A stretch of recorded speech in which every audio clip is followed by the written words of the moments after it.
नमस्कार प्यारे विद्यार्थियों, मैं विक्रम वर्मा आपका तहे दिल से स्वागत करता हूं आपके अपने YouTube channel online study with Vikram पर।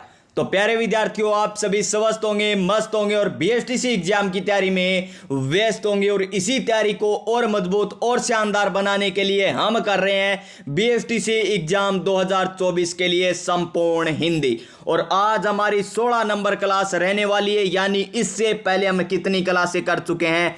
15 क्लास कर चुके हैं, जिनमें प्यारे विद्यार्थियों आपको समास टॉपिक, संधि टॉपिक और बात करें वाक्यांश के लिए एक शब्द, मुहावरे, लोकोक्तियां और देखिए उपसर्ग और प्रत्यय के कितने कितने क्वेश्चन करवा दिए। 130 क्वेश्चन है करवा दिए गए हैं। यानी आज हमारे क्वेश्चन नंबर 131 से स्टार्ट होंगे और वे सभी टॉपिक करेंगे, वो चाहे संधि हो, समास हो, उपसर्ग हो, प्रत्यय हो, मुहावरे, लोकोक्तियां, यानी सारे के सारे टॉपिक आपको करवा दिए जाएंगे। बस करना क्या है, आपको इस क्लास को लास्ट तक देख लेना है, आने वाली क्लासों को देख लेना है। अगर आपने पहली वाली क्लासें नहीं देखी है तो वो भी देख लेना, ताकि आप संपूर्ण हिंदी बहुत ही अच्छे तरीके से और व्याख्या सहित कर सको प्यारे विद्यार्थियों, और बीएसटीसी एग्जाम में 450 प्लस नंबर ला सको। तो चलिए आज की क्लास हम स्टार्ट करते हैं नई ऊर्जा नई उमंग के साथ। तो देखिए आज का हमारा क्वेश्चन नंबर 131, क्योंकि 130 क्वेश्चन कर लिया है और पहला टॉपिक हमारा क्या रहने वाला है? पहला टॉपिक हमारा संधि का रहने वाला है। कौन सा? संधि का रहने वाला है। तो देखिए क्वेश्चन नंबर 1, संधि की दृष्टि से असुम्मिलित विकल्प का चयन कीजिए। क्या करना है? असुम्मिलित विकल्प का चयन करना है। ऑप्शन नंबर 1 क्या है? ऑप्शन नंबर 1 गति धन अवरोध। क्या दे रखा है? गत्यावरोध दे रखा है, जो बिल्कुल सही दे रखा है। क्यों? यहां पर क्या है? छोटी ई की मात्रा है और आगे क्या आ गया? ए आ गया। तो देखिए ई के बाद कोई असमान स्वर आ जाए तो ई किस में बदल जाता है? य में बदल जाता है। किस में बदल जाता है? य में बदल जाता है। और कौन सी संधि का उदाहरण है ये? यण संधि का उदाहरण है। कौन सी संधि? यण संधि का उदाहरण हो जाएगा। फिर देखिए ऑप्शन नंबर बी, वधु धन इच्छा वधविच्छा।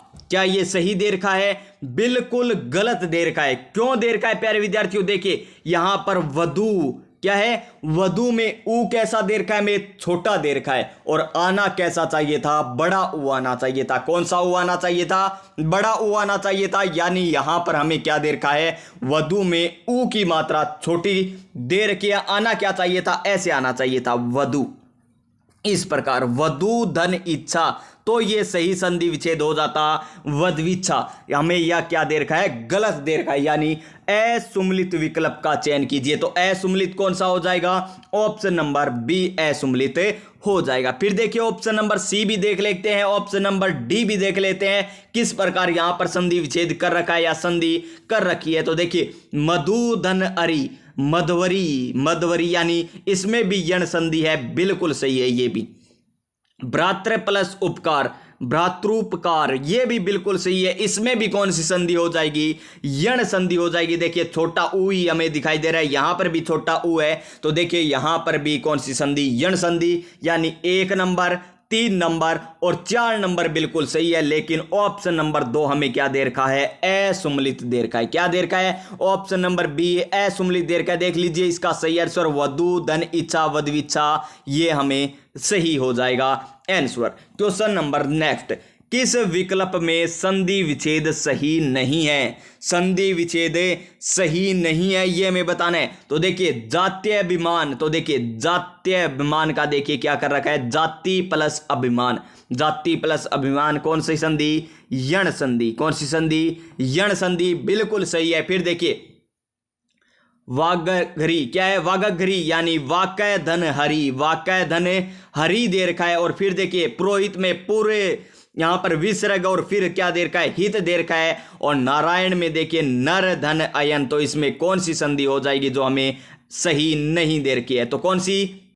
ऑप्शन नंबर डी क्या हो जाएगा? ऑप्शन नंबर डी हो जाएगा इस क्वेश्चन का सही आंसर, क्योंकि ये भी व्यंजन संधि का उदाहरण है, ये विसर्ग संधि का उदाहरण है, ये स्वर संधि में यण संधि का उदाहरण है। लेकिन नारायण में नर धन अयन गलत दे रखा है, यानी ऑप्शन नंबर डी हो जाएगा इस क्वेश्चन का सही आंसर। नारायण में नर धन अयन नहीं होगा। क्वेश्चन नंबर नेक्स्ट देखिए क्या है? क्वेश्चन नंबर नेक्स्ट हमारा क्वेश्चन नंबर 133 क्या है? निम्न में से किस शब्द का संधि विच्छेद सही नहीं है? संधि विच्छेद सही नहीं है ये हमें बताना है। तो देखिए पित्रादि, पितर धन अधि, ये अधि गलत दे रखा है, पहला ही गलत हो जाएगा। क्यों? क्योंकि यहां पर क्या आना चाहिए था? पितर धन आदि। क्या आना चाहिए था?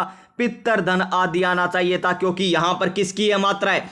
आ की मात्रा आ रही है। देखिए पित्रादि और यहां पर देखिए पितर धन अधि हो गया, तो ये गलत हो गया। फिर देखिए गुरुवर्ण, तो गुरु धन ऋण बिल्कुल सही है। अनुवेशन, अनुधन ऐसन, ठीक है। आविष्कृत यानी आवि विसर्ग धन कृत, विसर्ग का लोप, सह का आगमन, ये भी बिल्कुल सही है। तो ऑप्शन नंबर ए हो जाएगा इस क्वेश्चन का सही आंसर, जो हमें क्या दे रखा है? गलत दे रखा है। नेक्स्ट क्वेश्चन देखिए, हमारा नेक्स्ट क्वेश्चन क्या है? Question number 134। क्या है क्वेश्चन नंबर 134? निम्न संधियों में से कौन सा गलत उदाहरण है? गलत उदाहरण है ये हमें बताना है। तो देखिए निष्प्राण संधि विच्छेद क्या कर रखा है? नी विसर्ग धन प्राण, ठीक है, सह का आगमन हो जाएगा, बिल्कुल सही है। फिर देखिए नी विसर्ग धन धन, तो रे का आगमन हो जाता है, बिल्कुल सही है, निर्धन। नी विसर्ग धन फल, सह का आगमन हो गया, बिल्कुल सही है।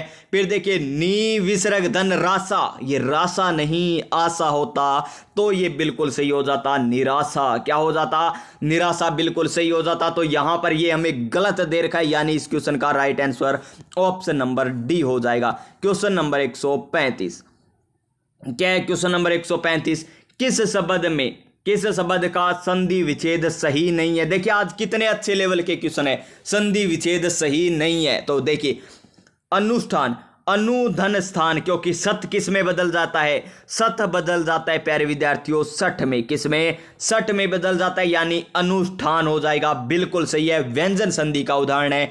परिधन नत का प्रीणत कर दिया, तो ये भी बिल्कुल सही है। फिर देखिए अधोपांत, आदि प्लस उपांत, आदि धने उपांत, यहां पर उपांत गलत दे रखा है। क्या दे रखा है? गलत दे रखा है उपांत। क्यों? क्योंकि ये कौन सी संधि है प्यारे विद्यार्थियों? यहां पर यण संधि है और यहां पर उ आ रहा है, तो यहां पर ओ की ध्वनि कैसे आ रही है? यानी ये हमें गलत दे रखा है। फिर देखिए छात्र यानी सत प्लस शास्त्र, क्योंकि सा किस में बदल जाता है? छह में बदल जाता है, और तय च में बदल जाता है, यानी इसका ये भी सही है, बी भी सही है और ए भी सही है। ऑप्शन नंबर 3 हमें यहां पर गलत दे रखा है, जो सही नहीं है, यानी इस क्वेश्चन का right answer option number C हो जाएगा। जिसको अब आज समझ में नहीं आ रहा है ना, वो पहली वाली क्लास से जरूर देख कर आइए, क्योंकि वहां पर आपको सारे बता रखे हैं। यण संधि कौन सी होती है, गुण संधि कौन सी होती है, अयादि संधि कौन सी होती है, सारी के सारी आपको बता रखे। यहां पर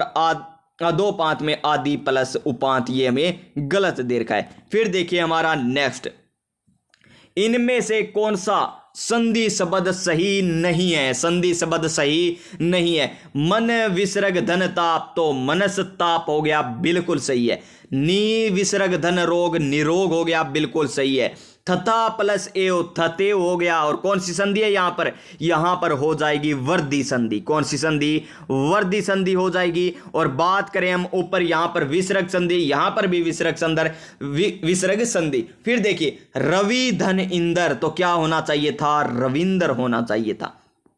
क्या होना चाहिए था? रविंदर। तो यहां पर छोटी ई मात्रा दे रखी है, देखिए यहां पर भी छोटी ई है, यहां पर भी धन के बाद छोटी ई है, और छोटी ई और छोटी ई मिलकर क्या बनाते हैं? बड़ी ई बनाते हैं। तो यहां पर बड़ी ई आनी चाहिए थी, यानी ये हमें क्या दे रखा है? गलत दे रखा है। तो इस क्वेश्चन का right answer option number D हो जाएगा। क्या हो जाएगा? Option number D. Question number 137, इनमें से कौन सा संधि शब्द गलत है?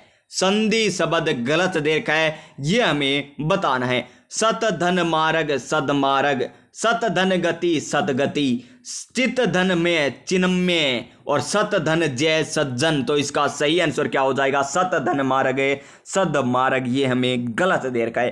क्वेश्चन नंबर नेक्स्ट क्या है? निम्नलिखित में से किस शब्द की संधि सही है? सही बताना है। तो देखिए राम प्लस में ईस, रामेश होना चाहिए था, यहां पर रमेश है, ये गलत है।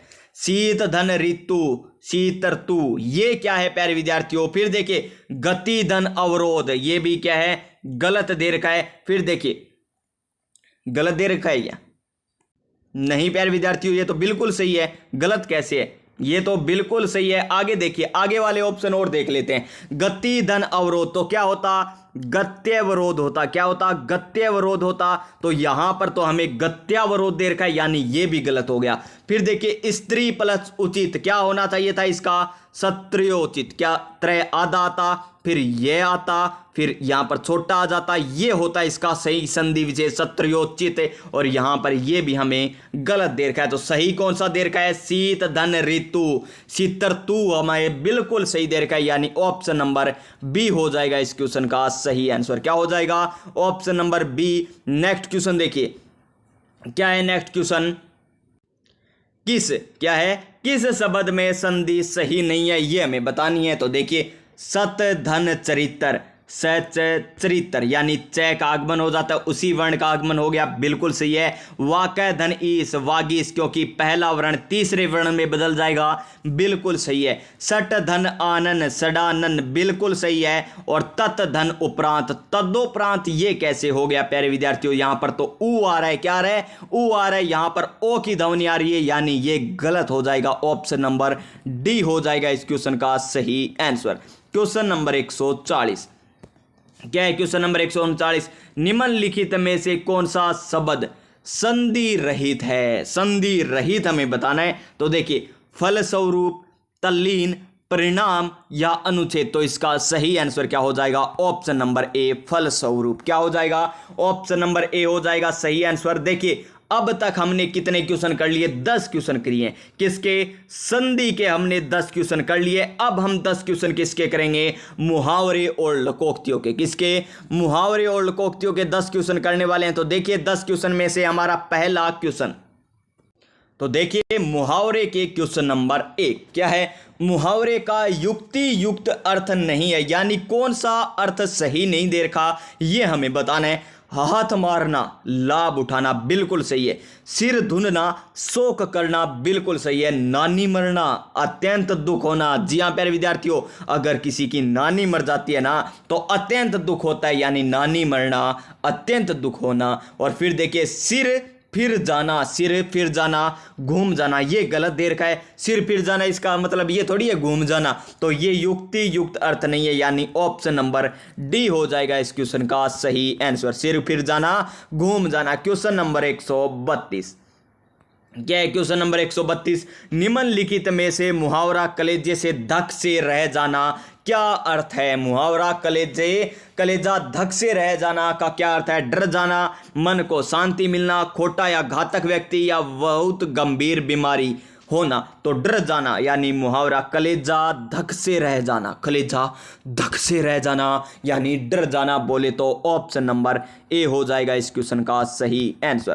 क्वेश्चन नंबर 133, लोकोक्ति है, कहीं बूढ़े तोते भी पढ़े हैं, कहीं बूढ़े तोते भी पढ़े होते हैं, क्या अर्थ है, यानी पुरानी उम्र के आदमी नए काम सीख नहीं पाते, परिश्रम बहुत अधिक, फल बहुत थोड़ा, और तोते को शिक्षा देना या साथ रहना तो बड़ों से मिलकर रहो, यानी इसका सही आंसर ऑप्शन नंबर ए हो जाएगा। यानी पुरानी उम्र के आदमी नए काम नहीं सीख पाते, यानी कहीं बूढ़े तोते भी पढ़ लेते हैं क्या, इसका अर्थ यही होता है। ऑप्शन नंबर ए हो जाएगा इसका सही आंसर। क्वेश्चन नंबर 134, पानी में आग लगाना, पानी में आग लगाना मुहावरे का सही भावार्थ है सब कुछ मिटिया मेट कर देना, लोगों को चमक कर देना, या गर्मी के कारण जलाशयों का सूख जाना, जहां झगड़ा होना असंभव होना वहां भी झगड़ा करा देना। यानी पानी में आग लगाना तो यही है ना, जहां पर झगड़ा होता ही ना हो और वहां पर भी झगड़ा करवा देना, यानी इस क्वेश्चन का right answer option number D. Question number 135, Kharadi का काट काटे ही कटता है, खरादी का काट तो काटे ही कटता है, लोकोक्ति का निकटतम अर्थ क्या है, काम करने से ही समाप्त होता है, बिल्कुल सही है। खरादी का काट तो काटे से ही कटता है, यानी काम करने से ही समाप्त होता है, यानी ऑप्शन नंबर ए हो जाएगा इस क्वेश्चन का सही आंसर। क्वेश्चन नंबर 136, हाथ कंगन आरसी क्या, हाथ में कंगन है और आरसी क्या, लोकोक्ति का निकटतम अभिप्राय क्या है। हाथ में कंगन हो तो आरसी में क्या देखना, कंगन पहनने पर आरसी की आवश्यकता नहीं होती, संपन्न व्यक्ति के लिए आरसी खरीदना आसान है, यानी प्रत्यक्ष को प्रमाण की आवश्यकता नहीं, यानी इसका सही आंसर ऑप्शन नंबर डी हो जाएगा। प्रत्यक्ष को प्रमाण की आवश्यकता नहीं होती हाथ कंगन को आरसी क्या प्रत्यक्ष को प्रमाण की आवश्यकता नहीं होती। क्वेश्चन नंबर 137, देवीय या आंतरिक शक्ति के कारण विद्वान होने के अर्थ में प्रयुक्त मुहावरे जीभ पर बसना, जीभ पर कौन बसती है? सरस्वती। जीभ पर सरस्वती वचना में रिक्त स्थान हेतु सही शब्द की कर दिया उपयोग, तो यानी इसका सही आंसर ऑप्शन नंबर सी हो जाएगा। क्या हो जाएगा? Option number C. Question number 138, हमारी बिल्ली हमी को म्याऊं, बिल्ली का एक हमारी पालेड़ी बिल्ली मन का म्याऊं, हमारी बिल्ली हमें को म्याऊं लोकोक्ति का उपयुक्त भावार्थ है प्रियजनों से मेलजोल बढ़ाना, मदद करने वालों को गुणगान करना, या संकट के समय प्रियजन की ही याद आना, और या सहायता करने वालों को ही डराना धमकाना। बिल्कुल सही है, सहायता करने वालों को ही डराना धमकाना, यानी हमारी बिल्ली हमी को म्याऊं। तो इसका सही आंसर ऑप्शन नंबर डी हो जाएगा। क्या हो जाएगा? Option number D. Question number next देखिए 139 नंबर क्वेश्चन, निम्नलिखित लोकोक्तियों के सही अर्थ का चयन उनके नीचे दिए गए 4 विकल्पों में से कीजिए। घर आए नाग न पूजे, घर आए नाग तो न पूजे, और बाम्बी पूजन जाए, बाम्बी पूजने जाए, यानी घर आए सांप का तो लठ मारे, और 12 सांप पूजन जाए, यानी बाम्बी पूजन जाए, यानी घर में सांप की पूजा नहीं करनी चाहिए, ऐसा तो नहीं है।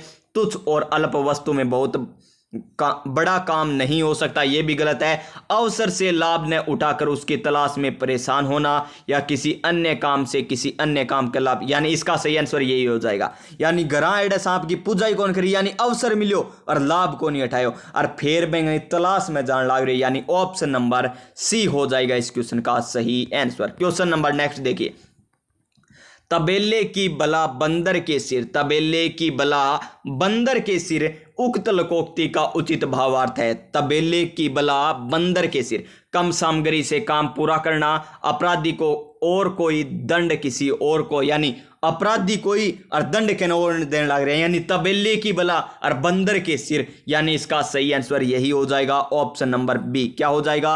ऑप्शन नंबर बी हो जाएगा। यानी अब हमने 20 क्वेश्चन कर लिए, जिसमें 10 क्वेश्चन संधि के, 10 क्वेश्चन मुहावरे और लोकोक्तियों के। अब हम 10 क्वेश्चन किसके करेंगे? समास के करेंगे। तो देखिए समास के क्वेश्चन करने जा रहे हैं। तो निम्न में से किस विकल्प में सभी शब्द द्विगु समास के उदाहरण है? द्विगु और द्विगु समास की क्या विशेषता है, जिसका पहला पद क्या हो प्यारे विद्यार्थियों? संख्यावाची हो। क्या हो? संख्यावाची, जिसका पहला पद हो वो द्विगु समास होता है। देखिए चतुर्भुज और प्रत्यक्ष, इसमें प्रत्यक्ष हो गया, और दशानन यथ एचा सप्ताह शताब्दी। देखिए दशानंतों में बहुब्रीहि समास हो जाएगा क्योंकि ये देवता से संबंधित है। चतुर्भुज में भी बहुब्रीहि समास हो गया, ये भी देवता से संबंधित है।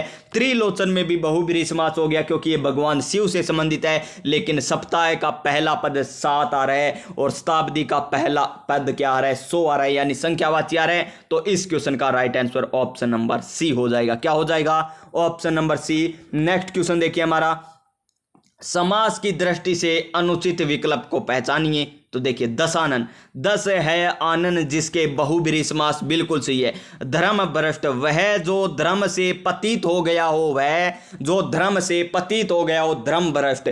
पन चक्की, पानी से चलने वाली चक्की, बिल्कुल सही है। समाचार पत्र, समाचार के द्वारा पत्र, गलत है। समाचार पत्र ये थोड़ी होता है समाचार के द्वारा पत्र, यानी इसका सही आंसर ऑप्शन नंबर डी हो जाएगा, जो हमें अनुचित दे रखा है। फिर देखिए हमारा नेक्स्ट क्वेश्चन, सवर्ण घट क्या है? सवर्ण घट, और यहां पर घट की क्या बताई जा रही है? विशेषता बताई जा रही है।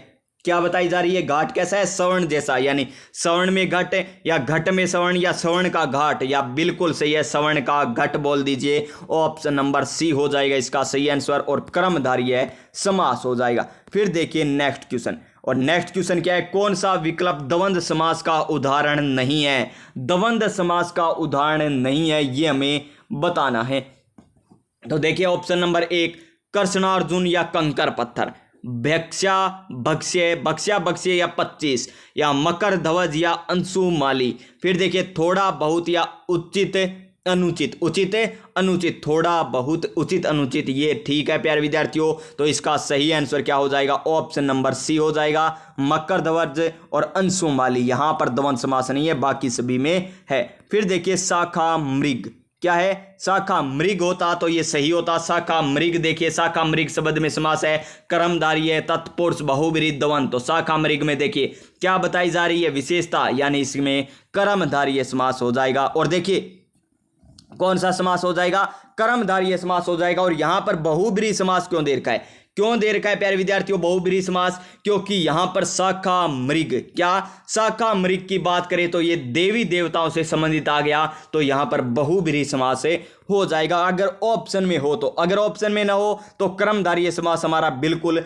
सही है। फिर देखिए नेक्स्ट क्वेश्चन, क्वेश्चन नंबर 136 क्या है, किस विकल्प में द्वंद्व समास नहीं है, द्वंद्व समास किस विकल्प में नहीं है। तो देखिए चाल चलन, हानि लाभ, द्वंद्व हो रहा है ना, हानि लाभ, माता पिता, लेकिन परम पिता यानी एक ही पिता की बात हो रही है, परम यानी जो परम है, जो पिता, यानी ऑप्शन नंबर डी हो जाएगा इसका सही आंसर, परम पिता। इसमें कर्मधारय समास हो जाएगा, परम पिता में कौन सा, कर्मधारय समास हो जाएगा। फिर देखिए क्वेश्चन नंबर 137, द्वंद्व समास का उदाहरण है गौशाला, मनचाहा, शीतोषण या प्रत्यक्ष। तो इसका सही आंसर क्या हो जाएगा, शीतोषण, यानी शीत और उष्ण, यानी द्वंद्व हो रहा है, एक तो बात शीत की हो रही है और एक बात उष्ण की हो रही है, यानी ऑप्शन नंबर सी हो जाएगा इस क्वेश्चन का सही answer, option number C. Question number 138, किस विकल्प में कर्मधारय समास नहीं है, कर्मधारय समास नहीं है, ये हमें बताना है। लघु कथा, कथा कैसी है, लघु, विशेषता बताई जा रही है, सही है। आप बीती, किस पर बीती हुई, आप पर बीती हुई बात बताई जा रही है। देह लता, लता देह कैसा, लता के समान, और गाय कैसी, नीले रंग की, यानी इसमें भी है, इसमें भी है, इसमें भी है, लेकिन आप बीती में कर्मधारय समास नहीं है। किसमें, आप बीती में। क्वेश्चन नंबर नेक्स्ट क्या है, इनमें से किस विकल्प में तत्पुरुष समास है, किस विकल्प में तत्पुरुष समास है, ये हमें बताना है। तुलसी करत या तुलसी के द्वारा, मंदबुद्धि, कामकाज, आमरण। तो इसका सही आंसर क्या हो जाएगा, ऑप्शन नंबर ए, तुलसी करत, तुलसी के द्वारा कृत। कर्ता ने कर्म को करण से संप्रदान के लिए, आपादान को, इस प्रकार आपने पढ़ रखे है ना। तो किस शब्द में अधिकरण तत्पुरुष समास नहीं है, अधिकरण तत्पुरुष समास नहीं है। कर्ता ने कर्म को करण से संप्रदान के लिए, अधिकरण में, पर, जल में मगन, घोड़ पे सवार, लोकप्रिय या सेना नायक। तो इसका सही आंसर क्या हो जाएगा, ऑप्शन नंबर डी, सेना नायक। क्या हो जाएगा, सेना नायक। तो अब हम बात करेंगे किसकी, उपसर्ग और प्रत्यय की, किसकी, उपसर्ग और प्रत्यय की। तो देखिए क्वेश्चन नंबर 1 उपसर्ग और प्रत्यय का क्या है, क्वेश्चन नंबर 1, क्वेश्चन नंबर 1 का हमारा। तो देखिए यहां पर पराजय शब्द में कौन सा उपसर्ग लगा है, पराजय में कौन सा उपसर्ग है, परा उपसर्ग है। कौन सा, परा उपसर्ग है, यानी ऑप्शन नंबर बी हो जाएगा इसका सही आंसर। नेक्स्ट क्वेश्चन देखिए, अब तो फटाफट क्वेश्चन कर लीजिए क्योंकि ये सभी आपको आते ही होंगे, क्योंकि आपको इतनी बार बता दिए। माधुर्य शब्द में कौन सा प्रत्यय है, माधुर्य शब्द में कौन सा प्रत्यय, तो कौन सा प्रत्यय है, यह प्रत्यय, क्योंकि प्रत्यय तो अंत में लगता है, तो यह प्रत्यय हो जाएगा माधुर्य में, यह प्रत्यय। फिर देखिए क्वेश्चन नंबर 133, चतुराई, चतुर्धन आई, कौन सा प्रत्यय हो जाएगा, आई प्रत्यय हो जाएगा। क्यों, चतुर्धन आई, चतुराई, तो प्रत्यय कहां पर लगता है, अंत में, यानी आई प्रत्यय हो जाएगा इसका सही आंसर। फिर देखिए मरियल शब्द में कौन सा प्रत्यय है, मरियल, ईयल प्रत्यय, कौन सा, ईयल प्रत्यय, यानी मर धन ईयल, कौन सा प्रत्यय हो जाएगा, ईयल प्रत्यय हो जाएगा, यानी ऑप्शन नंबर बी हो जाएगा इसका सही आंसर। क्वेश्चन नंबर 135 क्या है, अध्ययन शब्द में कौन सा उपसर्ग लगा है, तो अधिधन अयन, अधिधन अयन। तो उपसर्ग की बात हो रही है, उपसर्ग पहले लगता है, यानी अधि उपसर्ग हो जाएगा, ऑप्शन नंबर ए इसका सही आंसर हो जाएगा। क्वेश्चन नंबर 136 क्या है, शब्दगत उपसर्ग, क्या शब्दगत उपसर्ग और प्रत्यय से संबंधित कौन सा कथन सही नहीं है, अभी उपसर्ग है, ठीक है। शब्द में ए उपसर्ग गलत, ये तो पहला ही गलत हो गया क्योंकि इसमें अभी उपसर्ग है। फिर पर्याप्त में परि उपसर्ग बिल्कुल सही है, ग्रामीण में ईन प्रत्यय ठीक है, कौशल में ए प्रत्यय ठीक है, यानी इसका सही आंसर ऑप्शन नंबर ए हो जाएगा, जो सही नहीं देर का, अभ्यर्थी में ए उपसर्ग नहीं अभी उपसर्ग है। फिर देखिए नेक्स्ट क्वेश्चन, निम्न में से किस शब्द में उपसर्ग नहीं है, किसमें उपसर्ग नहीं है, अधि प्लस अक्ष, अध्यक्ष ठीक है। उन्नति में उपसर्ग है, उपकुशल, उपशकुन, यानी इसमें भी उपसर्ग है। क्रोध, क्रोध में कोई उपसर्ग नहीं है, यानी ऑप्शन नंबर डी हो जाएगा इसका सही आंसर। क्वेश्चन नंबर 138, अति उपसर्ग से बना शब्द है। अनु, इसमें तो अनु आ गया, अनाथ अन आ गया, अधर्म ए आ गया, अति प्लस में अंत, अति प्लस में अंत, अति प्लस में अंत, यानी इसमें कौन सा उपसर्ग हो गया? अति उपसर्ग हो गया। किसमें? अत्यंत में। बोले तो अत्यंत इसका सही आंसर हो जाएगा। ये क्वेश्चन दोबारा आ गया। चलिए नेक्स्ट क्वेश्चन की बात करते हैं। निम्न में से किसमें अद का उपसर्ग का उपयोग नहीं हुआ है? अद उपसर्ग, तो देखिए अधि प्लस आपक, ये पहला ही हो जाएगा जिसमें अद उपसर्ग नहीं है। क्यों? क्योंकि इसका सही आंसर क्या होगा? अधि धन आपक। तो कौन सा उपसर्ग है इसमें? अधि उपसर्ग है। देखिए इसमें अद है, इसमें भी अद है, इसमें भी अद है। तो देखिए इन तीनों में अद उपसर्ग है, लेकिन ऑप्शन नंबर ए में क्या नहीं है? अद उपसर्ग नहीं है। क्वेश्चन नंबर 140, करदंत शब्द में निम्न में से क्या होता है? करदंत में, करदंत में तो धातु, संज्ञा, सर्वनाम, विशेषण, तो क्या होता है? करदंत में होता है धातु। बोले तो ऑप्शन नंबर ए हो जाएगा इस क्वेश्चन का सही आंसर। क्या हो जाएगा? ऑप्शन नंबर ए। ये 10 क्वेश्चन किसके हो गए? उपसर्ग और प्रत्यय के। अब बात करते हैं वाक्यांश के लिए एक शब्द। तो वाक्यांश के लिए एक शब्द की बात करें तो क्वेश्चन नंबर 1 देखिए, जो अपनी बात से टले नहीं, जो अपनी बात से टले नहीं, उसके लिए उपयुक्त क्या होता है? बातुनी, अटल, बड़बोला या मौन। तो इसका सही आंसर अटल होता है। जो अपनी बात से टले नहीं वो अटल होता है, यानी ऑप्शन नंबर बी हो जाएगा इसका सही आंसर। क्वेश्चन नंबर 132, जिंदा रहने की इच्छा, वाक्यांश के लिए एक शब्द है। जिंदा रहने की इच्छा, जिगित्सा, जिगित्सा, जिज्ञासा या जिजीवसा। तो जिजीवसा, जिजीविसा, जिंदा रहने की इच्छा जिजीविसा कहलाती है। क्वेश्चन नंबर 133, क्या है? जो शत्रुओं को मार डालता है, वाक्यांश के लिए एक शब्द है। शत्रुघ्न, नश्वर, जन्मांध या निर्दयी। तो इसका सही आंसर क्या हो जाएगा? ऑप्शन नंबर ए, शत्रुघ्न। जो शत्रुओं को मार डालता है शत्रुघ्न कहलाता है। किंवदंती शब्द हेतु उपयुक्त वाक्यांश है। क्वेश्चन नंबर 134, किंवदंती शब्द के लिए उपयुक्त वाक्यांश, जो बात तो लोगों के द्वारा कही जाती है, जो बात परंपरा से प्रचलित है, जो कहा, क्या कहा इसका पता नहीं, जिस लोक प्रचलित कथन का रचनाकार पता नहीं हो, या इसका सही आंसर क्या हो जाएगा? ऑप्शन नंबर ए। क्या? जो बात लोगों द्वारा कही जाती हो क्या कहलाती है? किंवदंती कहलाती है। कम या नपा खुच्चा या नपा तुला खर्च करने वाला, कम या नपा तुला खर्च करने वाला, मक्खी चूस नहीं, कंजूस नहीं, मितभोजी नहीं। तो इसका सही आंसर ऑप्शन नंबर डी हो जाएगा, मितव्ययी। क्या हो जाएगा? मितव्ययी हो जाएगा। क्वेश्चन नंबर 136, मरने की इच्छा, मरने की इच्छा वाक्यांश के लिए उपयुक्त शब्द है। तो मुमुत्सा, मुमूर्षा या जिजीवसा या उत्सर्गिर्षा। तो इसका सही आंसर क्या हो जाएगा? मुमूर्षा हो जाएगा। जो मरने की इच्छा रखता हो मुमूर्षा, जो जीने की इच्छा रखता हो उसे क्या कहेंगे? ये लिख दीजिए कमेंट बॉक्स में, अभी आपको बताया था। क्वेश्चन नंबर 137, क्या है? सही स्थानापन्न शब्द नहीं है। सही का प्रयोग जिसमें नहीं हुआ वो हमें बताना है। जो आज तक संबंधित हो, आधुनिक, जड़ से नष्ट की क्रिया उन्मूलन, हास्य या व्यंग्यपूर्ण नाटक रूप प्रहसन, आकाश में असंख्य तारों का पुंज निहारिका। तो इसमें कौन सा शब्द सही नहीं है? ऑप्शन नंबर ए, जो आज तक संबंधित हो, आधुनिक। ये गलत दे रखा है। क्वेश्चन नंबर 138, क्या है? क्वेश्चन नंबर 138, शुद्ध स्थानापन्न शब्द नहीं है, ये हमें बताना है। तो देखिए, जो वाणी अथवा मन से ग्रहण न किया जा सके, अवार्ड मन सा गोचर, ये तो बिल्कुल सही है। निंद्रा की जीत लेने वाला, निंद्रा को जीत लेने वाला गुड्डा केस कहलाता है, बिल्कुल सही है। फिर देखिए, 5 वृक्षों का समाहार पंचवटी कहलाता है, बिल्कुल सही है। तो ऑप्शन नंबर सी यहां पर क्या दे रखा है? गलत दे रखा है, यानी इस क्वेश्चन का राइट आंसर क्या हो जाएगा? ऑप्शन नंबर सी हो जाएगा। क्या हो जाएगा? Option number C. तो प्यारे विद्यार्थियों, ये थे आज के हमारे 48 क्वेश्चन। 2 क्वेश्चन आज हमने नहीं किए, किसके? वाक्यांश के लिए एक शब्द के। क्यों नहीं किए? क्योंकि वाक्यांश के लिए एक शब्द के आपके जितने भी क्वेश्चन थे वे सारे करवा दिए। कितने? 148 करवा दिए या 138? 138 क्वेश्चन करवा दिए गए वाक्यांश के लिए एक शब्द। कल से हम विलोम शब्द टॉपिक लेकर आएंगे वाक्यांश के लिए एक शब्द की जगह। तो जुड़ना मत भूलिएगा। चैनल पर पहली बार आए तो चैनल को सब्सक्राइब कर लीजिएगा, और हाँ, पास में जो बेल आइकन है उसे दबा दीजिएगा, ताकि आने वाली प्रत्येक क्लास का नोटिफिकेशन आपको मिल सके। मिलते हैं नेक्स्ट क्लास में, तब तक जय हिंद, जय भारत।